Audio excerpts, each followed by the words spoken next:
नमस्कार. पावशेर मेथी लिदी कुडी लिदी आणि ती स्वच्छ धुईसन बारीक कापी लेव आणि मिक्सरना भांडामा 7-8 हिरव्या मिरच्या 7-8 लसूणना पाकळ्या आणि 1 इंच आलं बारीक वाटी लेवानं एक परातमा 2 कप गहूनं पीठ आणि पाव कप बेसन पीठ अर्धा चमचा ओवा चवपुरतं मीठ 1 चमचा तिखट 1 चमचा धना पावडर पाव चमचा हळद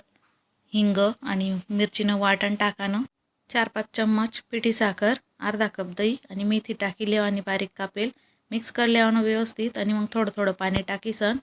कणिक मळल्यावर अशी पोळीसना पीठना माईक झाकी ठेवा आणि 20-30 मिनिट परत थोडंसं तेल लायसन मळल्यावर छोटा मोठा गोळा करल्यावर आवडीप्रमाणे कोरडं पीठ लायसन पातळ अशा लाटी लेवाना या थेपला तुमले जितलं पातळ लाटता येईन तितलं पातळ लाटानं मस्त तवा गरम होई गया मस्त आता आपण थेपला शेकिलू मस्त दोन्ही बाजू ताईन खरपूस तेल लावानं चांगलं मेथीन थेपला आपला तयार शे तुमले कसा वाटना ते कमेंट करा चला मग सबस्क्राईब करले